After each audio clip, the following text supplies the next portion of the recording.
Mga kababayan ko sa buong bansang Pilipinas, buong sanlibutan, magandang araw, magandang umaga, magandang hapon, magandang tanghali, at magandang araw sa inyong lahat. Ang pangungusap ko pong ito ay napakahalaga para sa lahat ng mga kababayan nating Pilipino na makikinig at manonood sa akin, although hindi nakikita ang mukha ko. Ito po si Pastor Apollo Kibuloy, ang appointed Son of God ng Kingdom of Jesus Christ, the name above every name. Sana po press conference ang tatawagin ko ngayon. Pero dahil nanganganib ang buhay ko, ay hindi po muna ninyo makikita ang aking pagmumukha. Ang akin lang po munang boses ang inyong maririnig. Pahalaga po ito na sasabihin ko sa inyo. Mga kababayan, mula po noong 2018, ako ay linigalig na at ang aking kongregasyon na walang dahilan ginawan kami ng kaso doon sa bansang Amerika. Sumunod kami sa batas.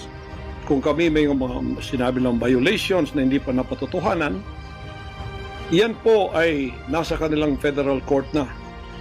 Kumuha kami ng 20 lawyer upang pag-usapan ang lahat ng kanilang akusasyon, which is about 43 counts. Lahat po yan ay mayroong 20 lawyers na nakatutok at meron na po kaming depensa. Naghihintay po ang aking mga lawyer sa Amerika at sa Pilipinas na simulan ang trial. Mulang 2018, pinospon. Ginawan 2020, pinospon. Ginawan 2022, pinospon. 2021, ganun din. 2023, sana ay popospon. Pinospon pa rin. Ngayon, hindi na po papayag ang judge.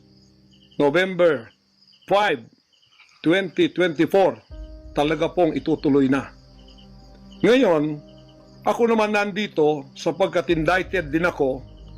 Sealed indictment pa nga ng 3 taon, hindi ko alam ako indicted ako. So anytime pupunta ako doon, pupusasan na ako, hindi ko alam. Pero salamat naman sa Panginoon Diyos sapagkat hindi na ako pumalik doon at hindi nangyari yon. So dahil kasama ako sa kaso ng aking mga workers na mga 9 o 8 kami lahat, ako yung number 1 na principal. Okay lang, sapagkat ako naman ang leader ng kingdom at ako talagang target nila.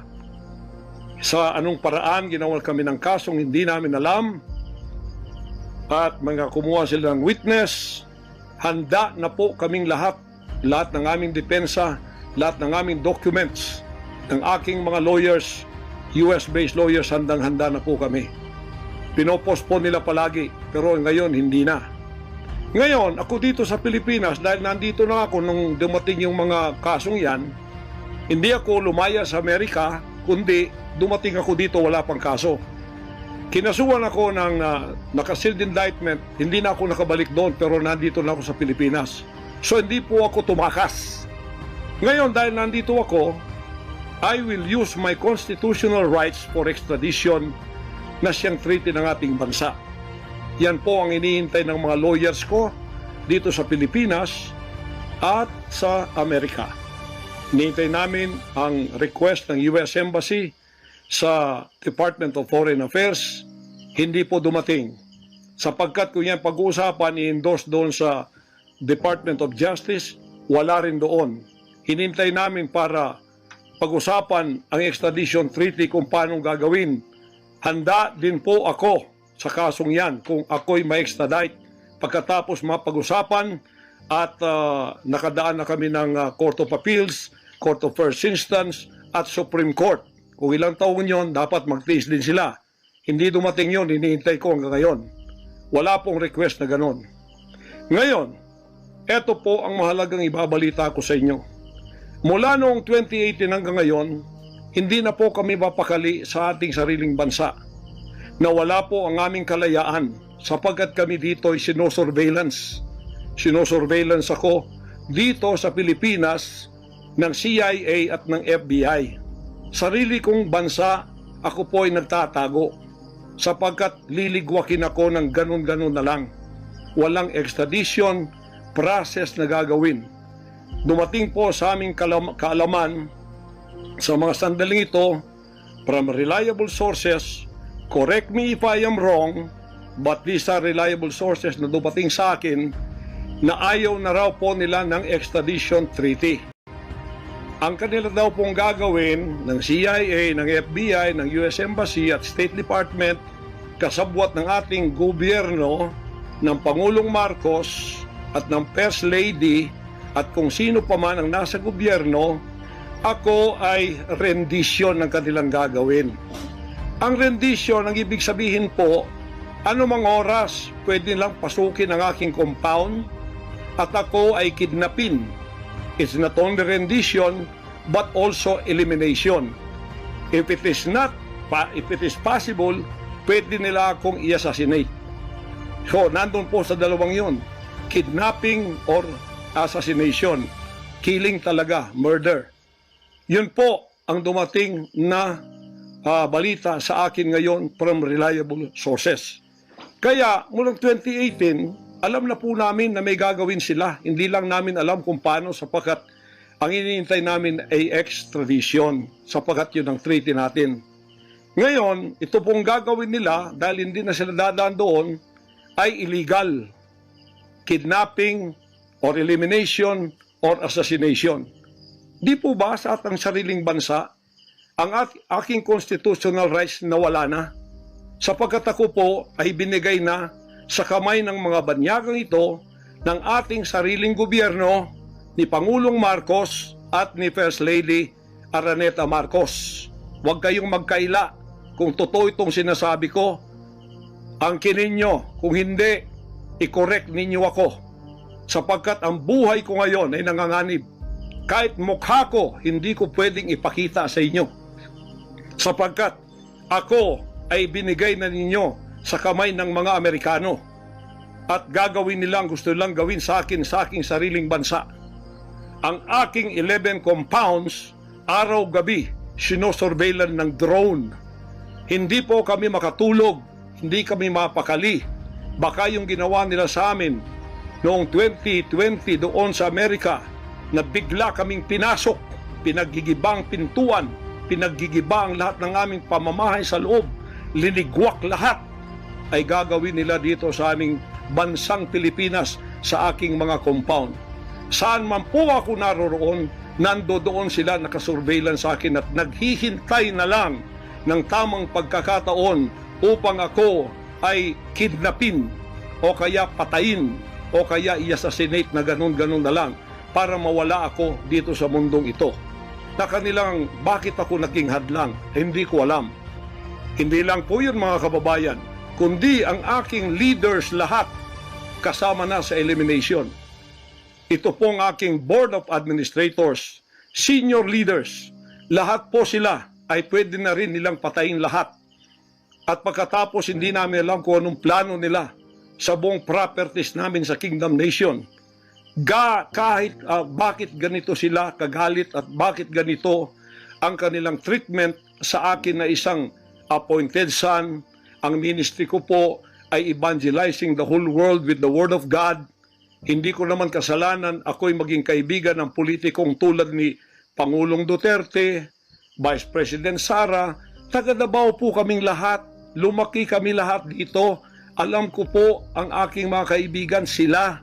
Lumaki kami, mayor namin yan, prosecutor pa, naging congressman, naging president. Yan po ang aking pakikipag-ugnayan for nation building. Wala akong ibang interest sa bansang ito, kundi ang pagunlad.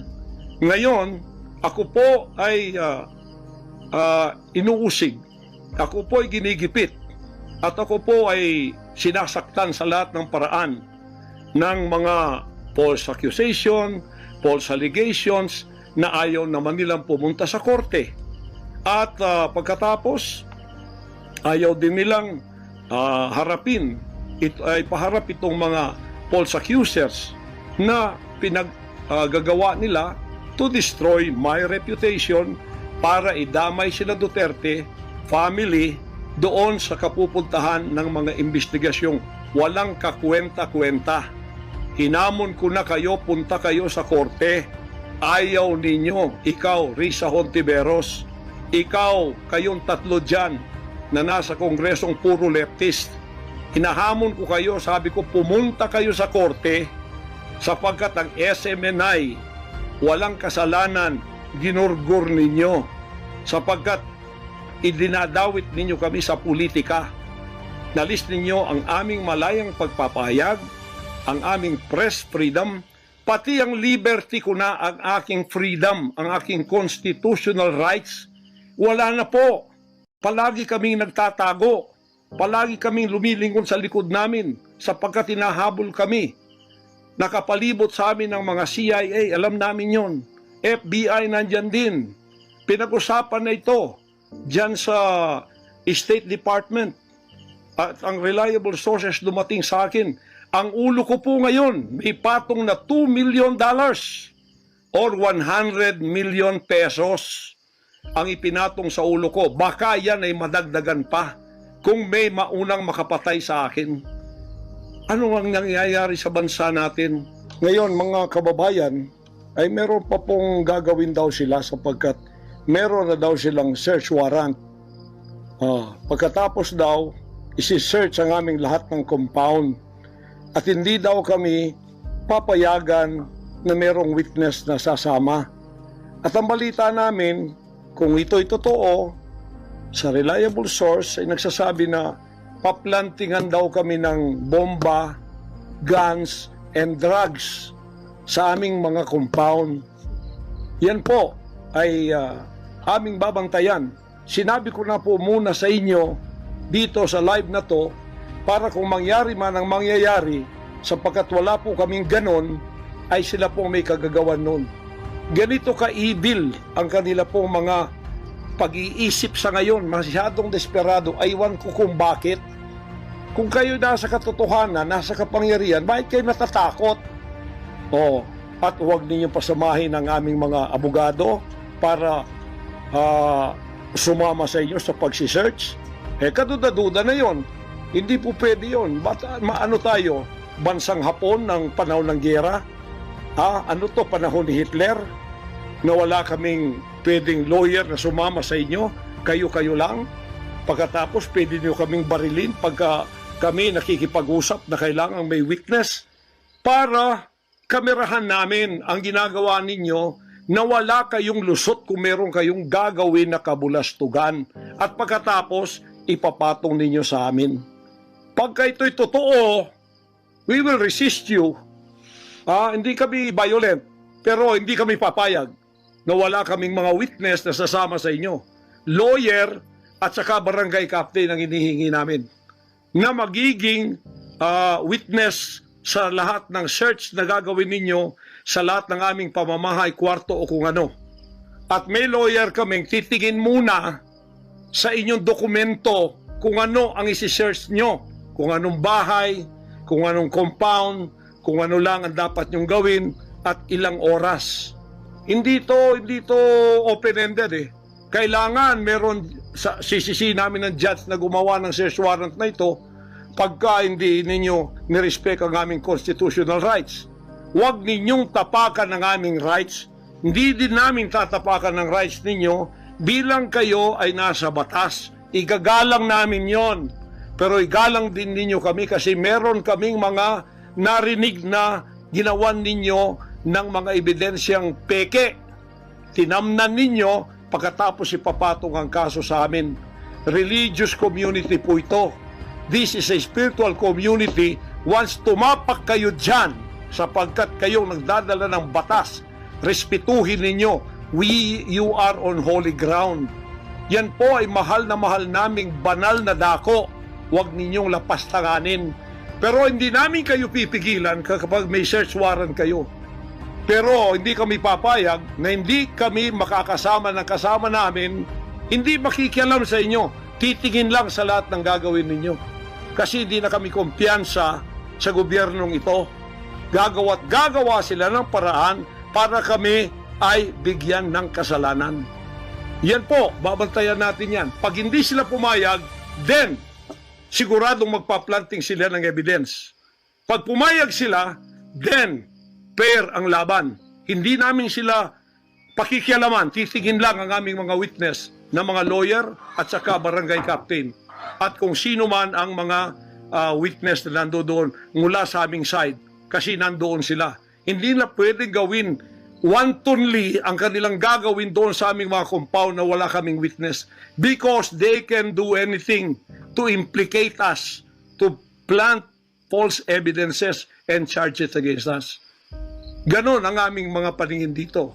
Kaya wag ninyo kaming pigilan para pantay ang laban natin, kasi nakikita namin na ang pamamahalang ito ay hindi na po matuwid. Biro ninyo, ginikipit kaming ganito, wala namang kaming ginagawa sa bansang ito. Sinabi ko na muli, hindi kami nagdidil ng drugs, hindi kami violenting tao, hindi kami terorista, mangangaral kami ng mga salita ng Diyos. In fact, dito sa aming compound sa Tamayong, kami ang nakapagbigay ng peace sa mga kababayan nating sinisila ng CPP and PNDF, tinatakot at pinapatay. Ngayon, wala na sila, may peace na kami. Eto namang gobyerno natin, eto ang ginagawa nila sa amin. Biro ninyo mga compound na religious ng Kingdom of Jesus Christ, ginaganito nila. Pero yung pagnanakaw nila sa gobyerno, wala silang sabi. Tiklop bibig, hindi sinisearch ang mga bahay na pinagbibili nila. Nagamit ang pera ng gobyerno. Anong klase kayo? Sige, gawin ninyo ang gusto nyong gawin sa amin. Pero kami tatayo sa aming constitutional rights. Whatever happens. Tatayo ako sa kalayaan ko sa bansang ito na pinakamatyan ng aking mga national heroes. Yan mga kababayan, bantayan po natin.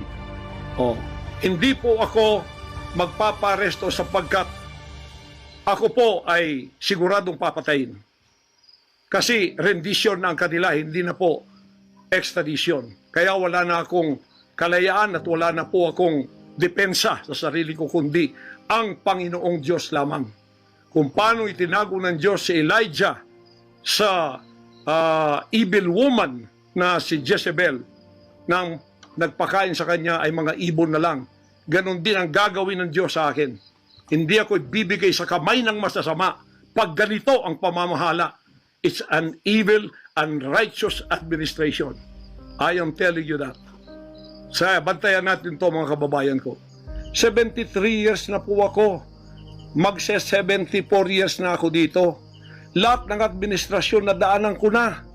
Lahat ng mga naging pangulo, mula kay Diosdado Macapagal, mula po sa maliit pa ako kay Magsaysay, kay Carlos P. Garcia, kay Diosdado Macapagal, kay Marcos Sr., kay Cory Aquino, pagkatapos kay Ramos, pagkatapos kay Gloria Macapagal, pagkatapos kay Erap, pagkatapos kay Ramos, pagkatapos si Aquino, Noynoy, pagkatapos ang ating Pangulong Duterte.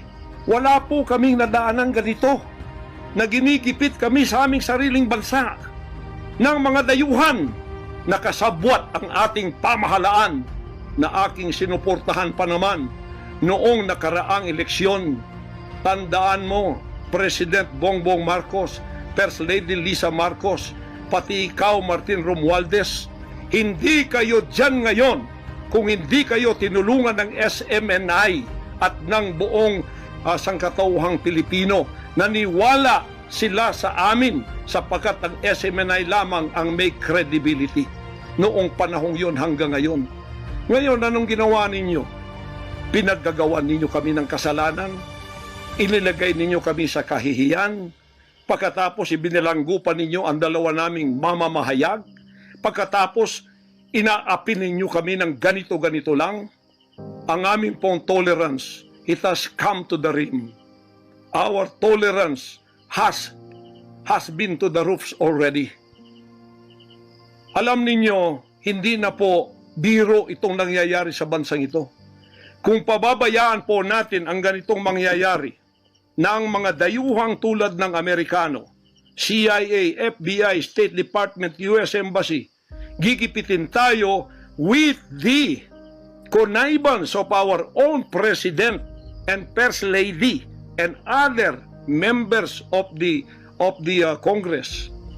Kung pababayaan natin ito, nangyayari sa isang Pilipinong tulad ko na gumagawa ng kabutihan, trying our very best para makatulong kami, humanitarian, Children's Joy Foundation, dinemonize kami, kinriminalize kami.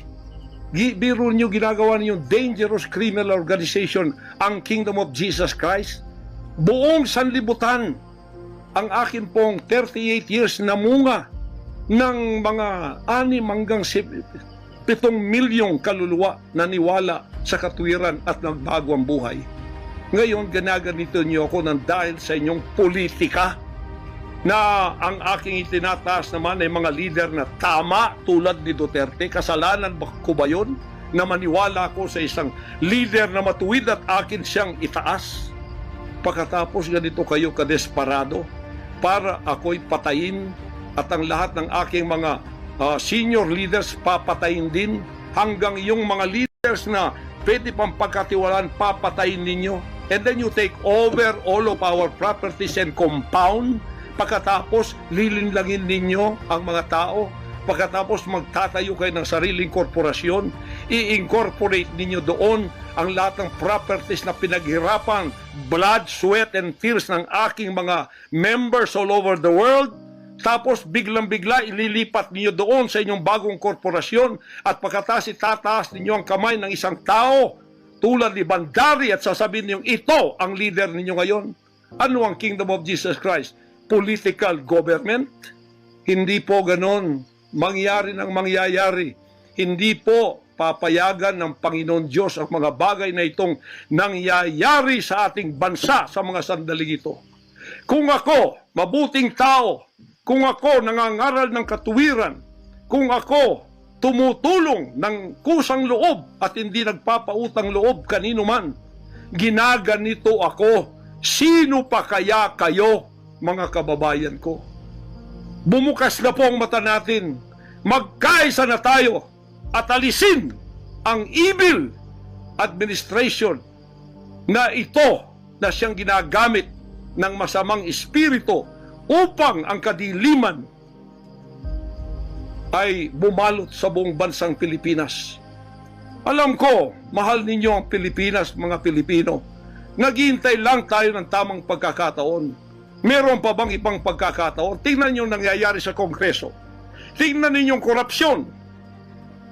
Tingnan niyo yung droga.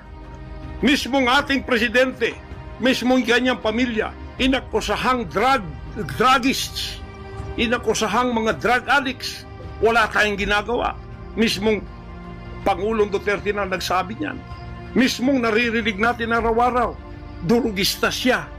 Pagkatapos, kami pa ngayon ang inaapi-api sa aming paglilingkod. Pagkatapos sila ay mga kriminal na nakaupo dahil may kapangyarihan. Kami ngayon ang liligwakin nila. Hindi ba yan karumal-dumal sa harap ng ating Panginoon Diyos? Hindi ba yan ay isang pamamahalang hindi tama? Si Nebukadnezar, pinakain ng damot, ginawa siyang hayop. Ang kanyang anak si Belshazzar, nakakita ng handwriting on the wall. Pagkatapos, inalis ang kaharian sa kanya at ibinigay kung sino ang magiging matuwid na haharap sa Panginoon Diyos. Anong tingin ninyo sa akin bilang pastor?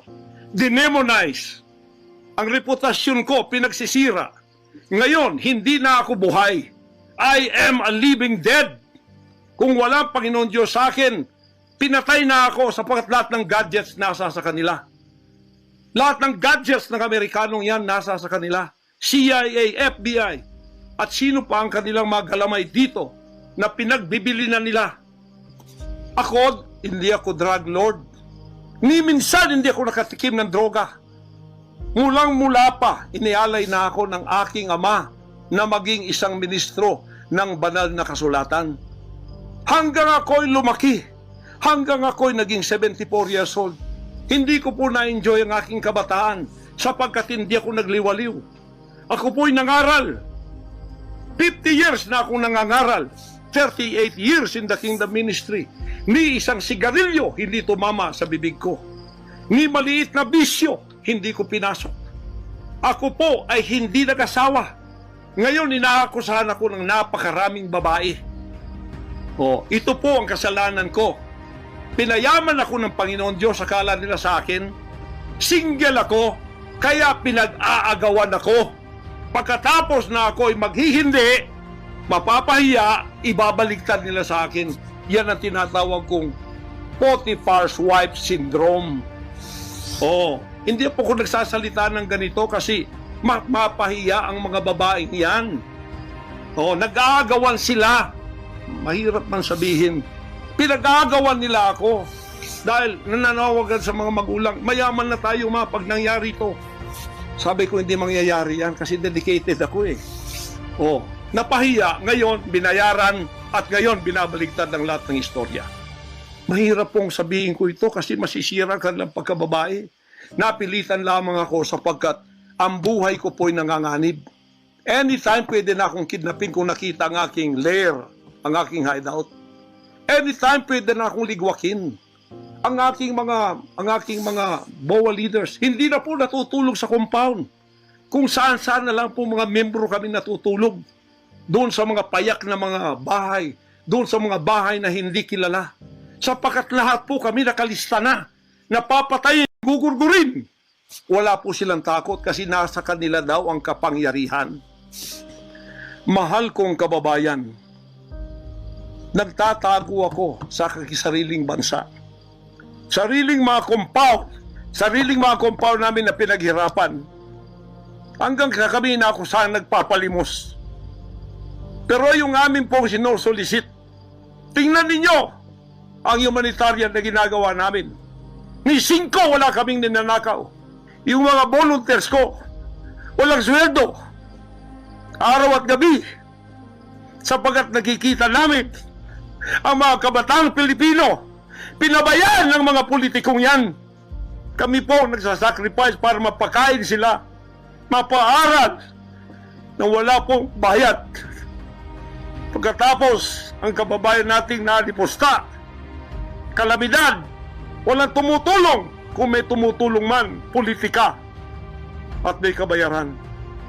Nagtitiis po kami sa mga pag-alipusta. Sa paninira, inaangkin namin yung kasi malaki ang ganti namin sa langit.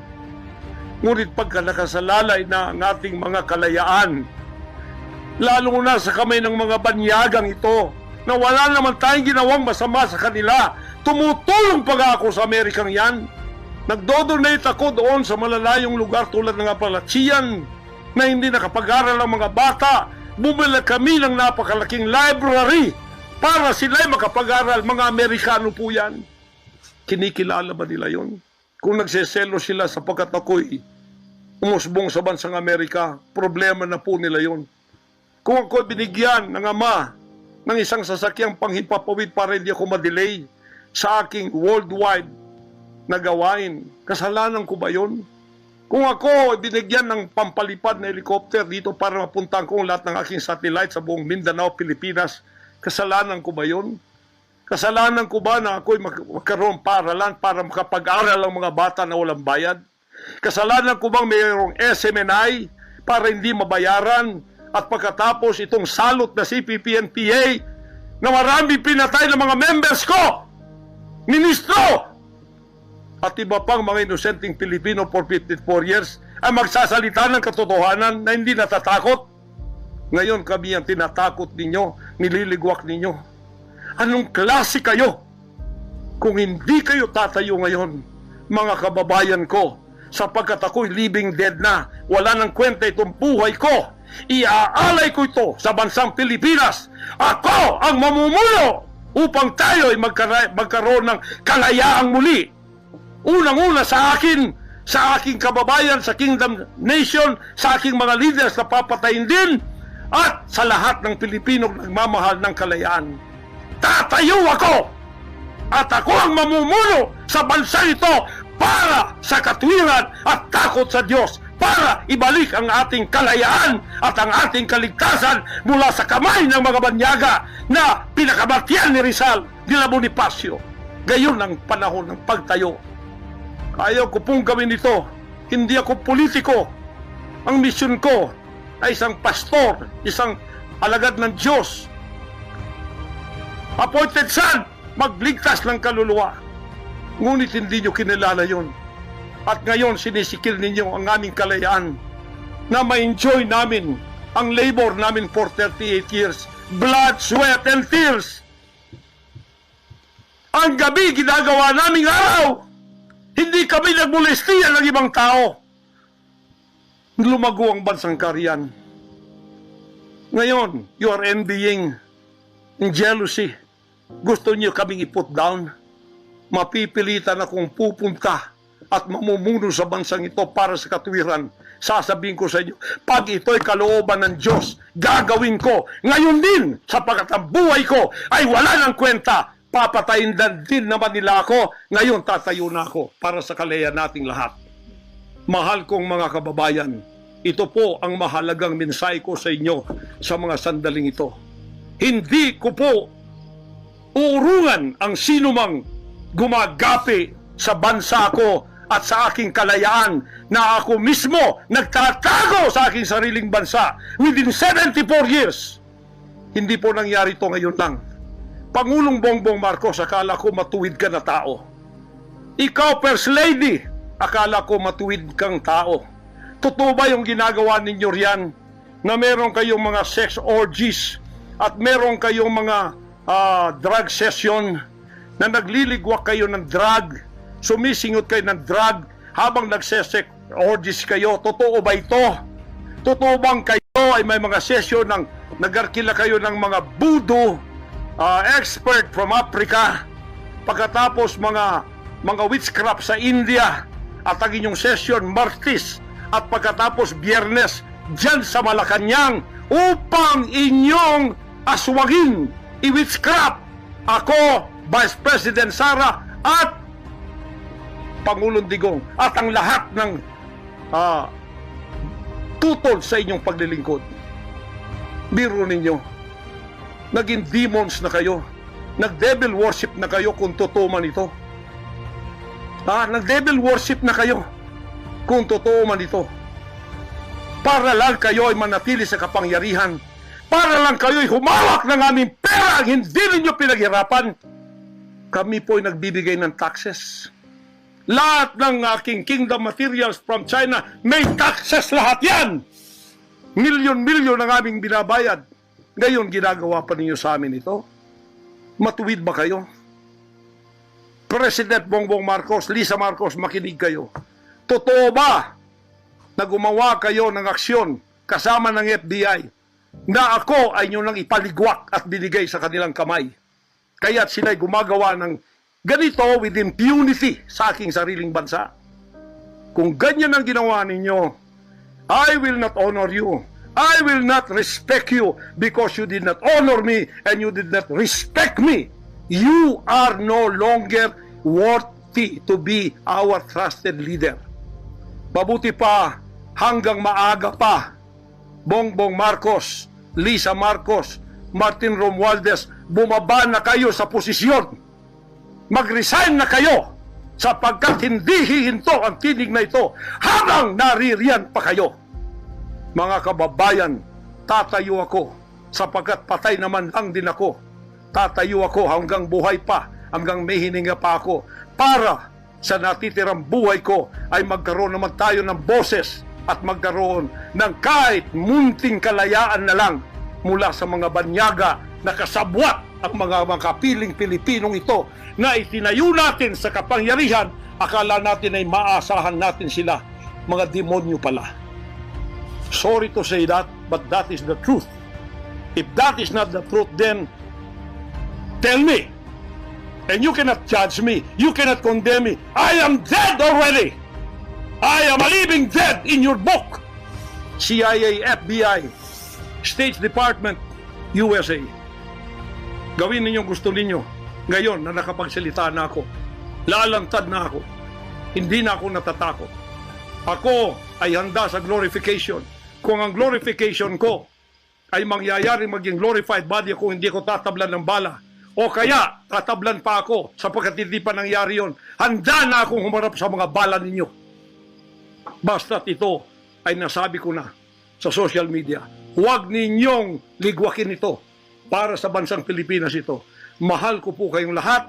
Pagpalain natin ang ating bansang Pilipinas, pagpalain tayo ng ating buting Diyos, pagpalain at ipigay natin ang lahat ng kapangyarihan sa Kanya. At tandaan ninyo ito, hindi mananaig ang kadiliman sa bansang ito habang may boses na ganito. Sumunod po kayong lahat at tayo ay magkaisa ngayon para itaas ang bandila ng kalayaan ng ating bansang ibinigay ni Rizal ang kanyang dugo. Ibinigay ng ating mga heroes ang kanyang dugo. Ngayon, itong mga slaves na to ay hawak ang liig nila ng mga banyaga at tayo'y ipinagbili na sa kanila. Hindi ako papayag hanggang ako'y may buhay at hilinga. Total, patay naman din ako sa inyong libro.